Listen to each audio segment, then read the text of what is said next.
Hey guys, how's it going? Welcome back. So I went along in Kuwait again today. Had to go there anyway, so hey, what the heck. This is the MPD218 by Akai. So just all pads, which is kind of fun actually. I do have the Akai Mini MPK Mark III, and it's only got like 8 pads on it and 25 little tiny keys and a lot of control knobs. So anyways, I'm slowly learning this MIDI stuff. I'm still a newbie, so hey, there you go. And I'm really enjoying the Nectar SE49 keyboard that I picked up there. That thing is a riot. But I use it mainly just as a keyboard because that's all. Well, it's not that all it can be used for. It can be used for other things. But for doing any piano stuff and regular synthesizer key stuff, the Nectar is perfectly handy for that, and it has more than enough octaves to do me for the amount of keys that there are, and I can switch octaves on the thing anyways and transpose and whatever. I can do a lot of the same stuff on the MPK Mini, but with being limited to 25 keys, I can't even do 2 sets of full chords in some cases, right? So I went to the Nectar SE49 for the larger format keyboard, but then with the MPK Mini, not enough pads, not for what I want to do. So I went in there today and I was talking to my one buddy in there and that works there, and I said, hey, you got anything with just straight out pads for MIDI? You know, I don't want like a drum machine where I got to use sticks. I kind of like doing the whole finger thing on the small pads. It actually works better for me. And he hauled this thing out and I'm like, cool, let's give it a crack. So anyway, so this is the box, and it's 139 bucks Canadian, so not too bad. So we're going to zoom out, we're going to unbox this thing and set it up and take her for a spin and kind of see how it does just right out of the box. So anyways, I'm going to actually have to do this kind of on and off camera, but it does come with a USB cable and of course the manual as well. Now, I'm not going to use this cable today. I'm going to just haul one off of one of my other units, just to save hassle.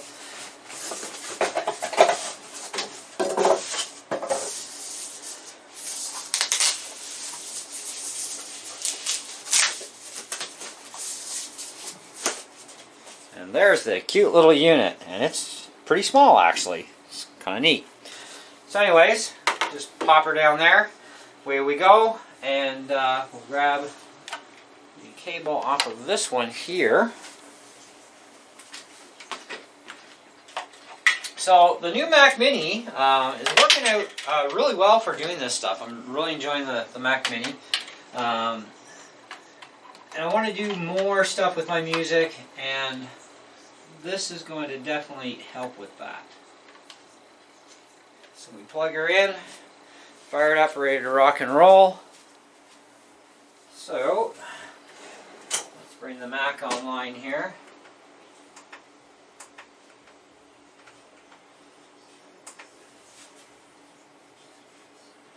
And we'll fire up Logic Pro.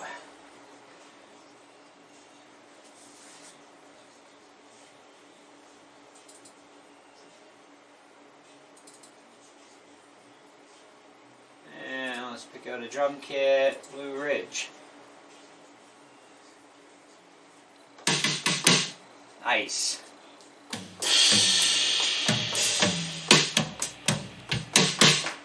That's cool.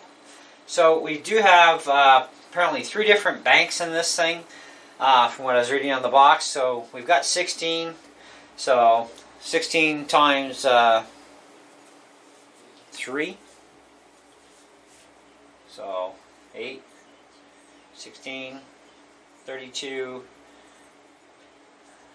32 and 16, 32, 16, that's 40. Oh man, sorry, my brain is just not working with the math today. 48, there we go. 16 thick, fat, backlit MPC pads with velocity and aftertouch, which is nice. So you know, the harder you hit it, the louder things go, softer, etc. 48 assignable pads accessible via 3 different banks, 18 assignable 360-degree potentiometers, so they just go round and round and round via 3 banks. MPC note repeat and full level, ISO compatible using camera connection kit sold separately, 16 configurable presets. USB powered, of course, no AC adapter required.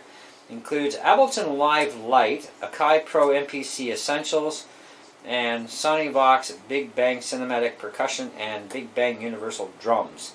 So I definitely have some more stuff to download. For minimum system requirements, on a Macintosh you're looking at a 1.2 gigahertz G4 or G5. Wow, they're actually listing those old machines. Wow, and I actually have an old G4. Intel Mac recommended, of course, 1 gig of RAM, 2 gig recommended. Mac OS 10.4.11 or 10.5 or later, so newer. For a PC, it's a 1.5 gigahertz, need a little bit more horsepower. Pentium 4 or Celeron compatible or faster. Multi-core CPU recommended, 1 gig of RAM, 2 gig recommended. Windows 8, 7, Vista, XP, Windows compatible sound card. ASIO driver support recommended. QuickTime also recommended. Here's where your UPC people are going to run into a big problem, because QuickTime is no longer being supported by Apple for the PC world. So that's going to kind of suck there. Anyways, an available USB port. Now they don't specify USB 1, 2, or 3, but given they're talking Windows XP, yeah, USB 1 and up. So, but anyways, as far as the knobs go, they're not going to do anything without the software, so we know that. Pad bank, and nothing there. So nothing has been. Oh, we got one on bank C. So the way this goes here is bank A is the first light. Second time you hit it, you got bank B, which we do have stuff. Got to snap them a little harder. Okay, so, and of course 3, both lights are lit for C. C, we only got the 1. So, control bank, that's pad bank, so control bank. Like I said, hey, I'm new to this stuff, I'm learning. Okay, so A.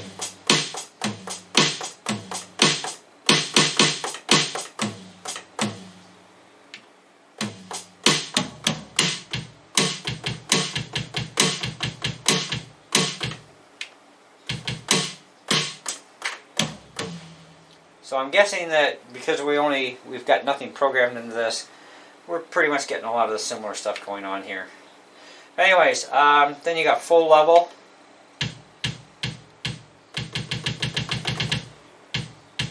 So no pad sensitivity. Turn it off.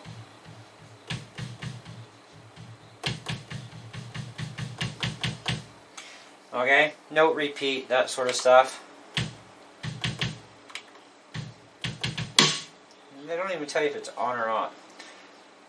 For iOS mode, hold note repeat until until connected to iOS powered on.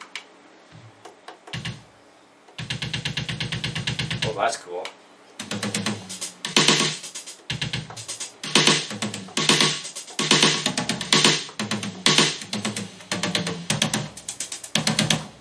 That's cool. And let go and it's back to normal. So basic rundown. This is on the fly, guys, and I like flying by the seat of my pants sometimes and just going, wah! Here it is. So, yeah, I'm going to have some fun with this. And the deal kind of goes like this. As I learn, I'll show you guys what I've learned. That sort of thing.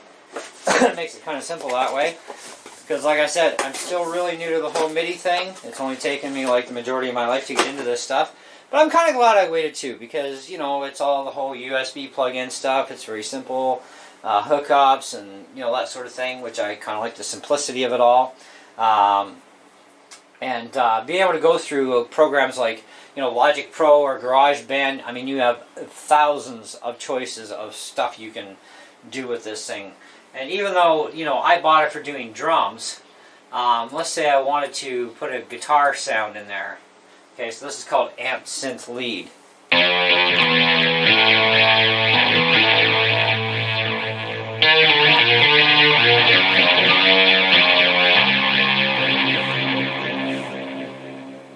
And this is called Hard Rock.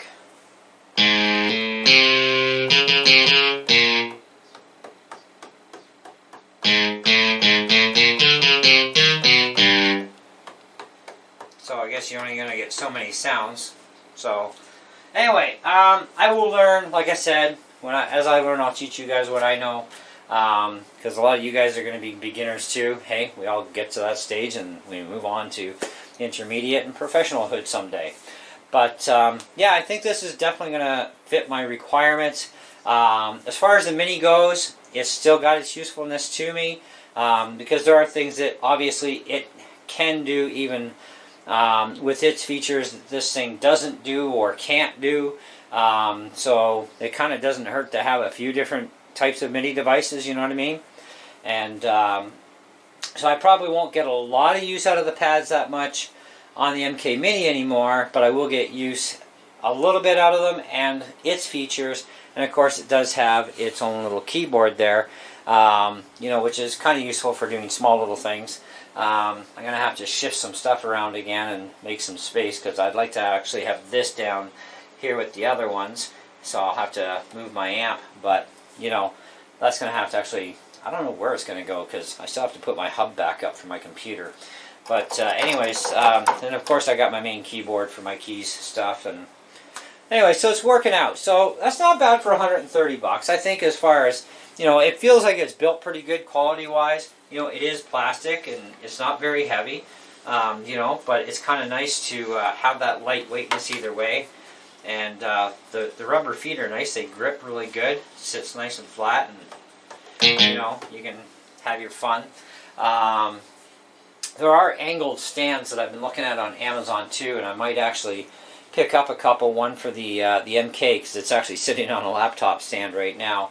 But I'd like to get like something a little bit more proper for the MK and for this thing, because I want them on angles, so I can get to them on angles better.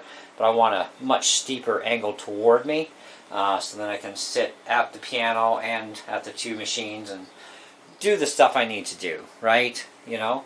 But yeah, I think so far I'm pretty impressed. So hey, no review right now, so do not take this as a review whatsoever. But I do think, as far as the price goes, right away, I can tell you that I think for 139 bucks Canadian, that is actually pretty decent. You know, not complaining there at all. It would have been.